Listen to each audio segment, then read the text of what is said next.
Fala pessoal, tudo bem? Sejam bem-vindos ao novo vídeo aqui do meu canal. Tô super animado com esse canal, tô recebendo respostas de algumas pessoas e quero incentivar você a comentar. Me fala o que você tá achando, quais são as suas dúvidas, porque tudo isso vai me ajudar a criar novos conteúdos cada vez mais cirúrgicos para as dores de vocês, beleza?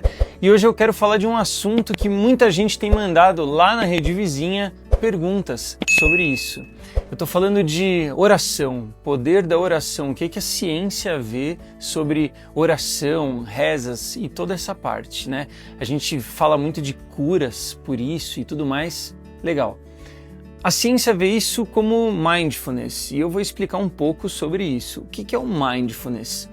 Vamos entender que mind, vamos primeiro na etimologia da palavra. Mind, aqui a gente vai entender como concentração, foco. Full significa cheio e ness é um sufixo da língua inglesa que transforma palavras em substantivos. Por exemplo, happiness transforma feliz em felicidade, é o equivalente no português a dade, né? Felicidade, humildade, beleza. Então, mindfulness é quando você está cheio de concentração em alguma coisa. A gente pode entender numa tradução livre como presença. É quando você está totalmente imerso naquele momento presente. Isso é o mindfulness. E eu sei que tem muita gente que relaciona isso com meditação e não está errado, só não pode resumir mindfulness em meditação. Menos ainda, a gente deve relacionar mindfulness com calma, com ficar zen e tal. Sabe aquela posiçãozinha assim do on e tal? Não é isso. É também isso. Mas eu vou dar outros exemplos agora de meditações ativas. Por exemplo, é o que o Osho chamava de meditações ativas, mas que o mindfulness, a ciência, chama de mindfulness, de presença total. Por exemplo, pular de paraquedas. Quando você pula de paraquedas, não dá para você pensar em mais nada que não seja aquilo que está acontecendo naquele momento presente. Se você estiver tocando num show, também. Se você estiver cozinhando com seus amigos ou se você estiver imerso na leitura de um livro. Tudo isso são exemplos de mindfulness. Imagina você fazendo motocross numa trilha. Não dá para pensar em mais nada, porque ali tem uma pedra, ali tem um barranco, ali tem uma subida, uma descida. Tudo isso são exemplos de situações em que você está imerso em alguma coisa, presente totalmente nessa coisa. E assim também são os momentos de oração. São momentos em que várias pessoas, dependendo da sua linha de religião, se encontram têm uma experiência com o divino, se encontram com o divino. Isso que a gente aprendeu agora, que é mindfulness, ele tem alguns benefícios principalmente em algumas áreas do cérebro. A primeira delas é o tálamo. Tálamo, só para você entender, é como se fosse a estação de trem central dos sentidos. Quando eu digo sentidos, eu estou falando de sensações, estou falando de órgãos dos sentidos, eu estou falando da visão, paladar. Então é assim, meu corpo inteiro, ele tem receptores, né? Neurônios. Aliás, muita gente não sabe o que é neurônios. Quando a gente fala em nervo, a gente está falando em neurônios. E esses neurônios aferentes, que é o tipo desse neurônio, eles trazem informações do que eu estou sentindo, de temperatura, de textura, lá para o meu cérebro. A minha visão, quando eu vejo alguma coisa, ela tem neurônios que trazem essa informação para o meu cérebro. E quando eu estou escutando alguma coisa também, né? O tímpano mexe, martelo, estribo, bigorna e uns ossinhos minúsculos que mexem para o cérebro também. Quando chega no cérebro, chega no mesmo lugar, que é uma estação de trem que recebe todos esses sentidos. Esse lugar é o tálamo. E o tálamo, ele tem uma função principal de peneirar tudo o que a gente vai sentir. Quer um exemplo legal? Você, para poder prestar atenção em mim, não está prestando atenção no seu pé encostado no chão. Não está prestando atenção na roupa encostada no seu corpo, ou mesmo do gosto da sua saliva na sua boca.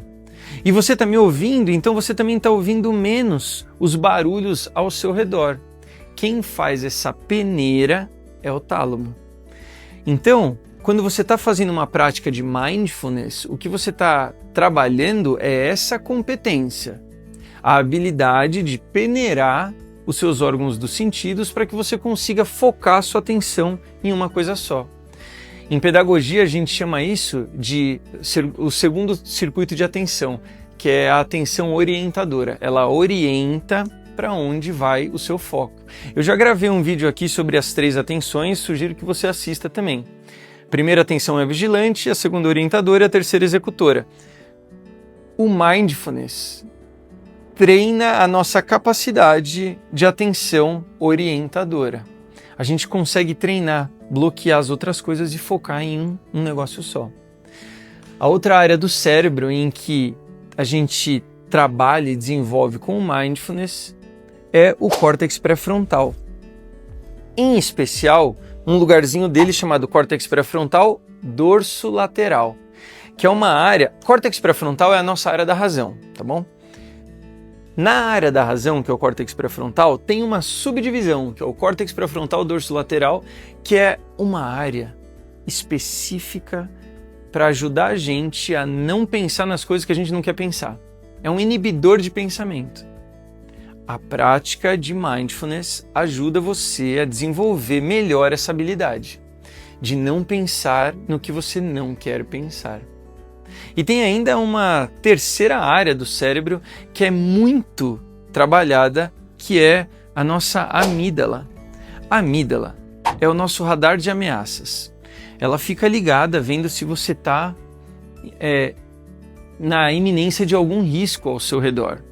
Isso daí depois também você vai ver que tem ligação com o primeiro círculo de atenção, a vigilante. E ele fica lá. Se você... E isso é tão importante, sabe? A atenção vigilante, a amígdala, nosso radar de medo, que ela é a prioridade na sua atenção. Então, por mais que você esteja interessado no que eu estou falando, ou pode estar aqui a pessoa que você mais admira falando, tal, se você ouve uma derrapada de carro, um barulho de tiro, um choro de criança, um vidro quebrando, imediatamente a sua atenção é voltada para entender o que é aquele barulho. E aí, essa é a atenção vigilante. Tudo isso acontece nesse radar de ameaças que é a amígdala. E quando você faz as práticas de mindfulness, você treina a amígdala a ficar menos sensível a qualquer coisa. Você fica menos vulnerável à sensação de medo e fragilidade. Isso porque você está acendendo mais o córtex pré-frontal lá na frente, entendeu? Você está mexendo mais com a razão, você está guiando a sua atenção pelos caminhos que você quer e está treinando a sua amígdala a ficar mais em paz, a ficar menos vulnerável, menos à mercê de qualquer estímulo que aconteça, ela já acende. Isso é muito interessante, tem um livro que eu gosto muito e várias vezes eu falo dele, que é o Do Hard Things, que é do Steve Magness, que é um treinador da equipe olímpica dos Estados Unidos. E ele fez um estudo no livro dele com pessoas que são monges tibetanos. E o que ele entendeu é muito legal, olha só. Diante de um evento negativo, estressante, pessoas que não fazem mindfulness e monges tibetanos, ambos têm o cortisol elevado, sobe, acontece aquele episódio estressante, todo mundo tem esse momento de estresse, o que é natural. A diferença é que para as pessoas que praticam mindfulness, elas voltam para a linha de base mais rápido do que as outras pessoas. Linha de base é o nome dado ao seu comportamento padrão. Seu comportamento padrão é esse, você está agora aí me ouvindo com os seus batimentos cardíacos numa faixa estável, com sua circulação sanguínea numa força, intensidade estável e você está aí.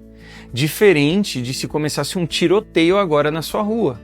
Você sairia para uma situação de estresse. Pessoas que praticam mindfulness conseguem voltar mais rapidamente para essa zona de linha de base. E as pessoas que não praticam, a amígdala demora para diminuir a atividade dela. Então a curva de quem tem mindfulness desce rápido de volta para a linha de base. E as outras pessoas se mantém numa descida mais demorada. Tudo isso são benefícios da prática de mindfulness, que é amplamente reconhecida pela ciência, que é amplamente testada, estudada por estudos, meta-análises e um monte de coisa. A oração, para a ciência, entra nessa classificação de atividades, entende? Porque se você estiver tendo o seu momento da sua fé de verdade e entregue ali, é isso que está acontecendo. Você não está pensando em mais nada. E se a gente for falar agora da aplicação de tudo isso, olha que interessante. Quando você treina... vou fazer um parênteses. Todas as nossas habilidades são genéricas. É a aplicação delas que é específica. Um exemplo, a habilidade de ser organizado é genérica. Você consegue aplicar isso especificamente em várias coisas. A habilidade de correr rápido ou de ser forte muscularmente é genérica e você pode aplicar isso em várias tarefas específicas. Assim também são os benefícios do mindfulness. Ele te desenvolve competências genéricas, por exemplo, de maior controle emocional, de menos vulnerabilidade a ameaças, de volta mais rápida para sua linha de base e principalmente de mais foco em coisas que você escolhe e manter esse foco durante um tempo estendido. Estou falando de atenção orientadora e atenção executora. E você pode treinar essa habilidade genérica de várias maneiras. Você pode, suponha que você quer aprender eu quero conseguir ler por mais tempo. Se você surfar e tiver lá o momento de mindfulness surfando, surfar pode te ajudar a ler mais tempo.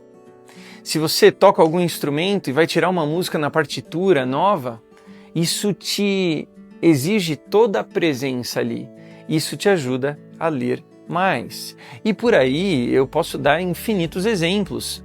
Atividade sexual é um exemplo de mindfulness. Tudo que trabalha mindfulness ajuda você a desenvolver essa habilidade genérica que pode ser aplicada em outras tarefas específicas. Deu para entender um pouco mais o que é o mindfulness? Deu para entender quais são as áreas que ele trabalha e quais são os benefícios dessa prática? Você conseguiu entender também onde é que você pode aplicar e como é que você pode desenvolver essas competências? Entendeu que oração entra nessa classificação de tarefas, de habilidades? Espero que você tenha entendido, tenha gostado. Coloca aqui as dúvidas que eu vou responder elas servem também de material para eu fazer os próximos vídeos. Peço para você que você curta esse canal, que você compartilhe esse vídeo. Se você quiser, me segue também lá na rede vizinha, @MinoroRafael. Diariamente eu faço esse tipo de reflexão, de conhecimento. E para mim é importante que você me ajude a fazer esses conteúdos chegarem a mais pessoas. Estou bem feliz e estou orgulhoso com tudo isso que eu estou oferecendo e espero que você assista a outros vídeos do canal. Beleza? Muito obrigado, eu fico por aqui e a gente se vê na próxima aula.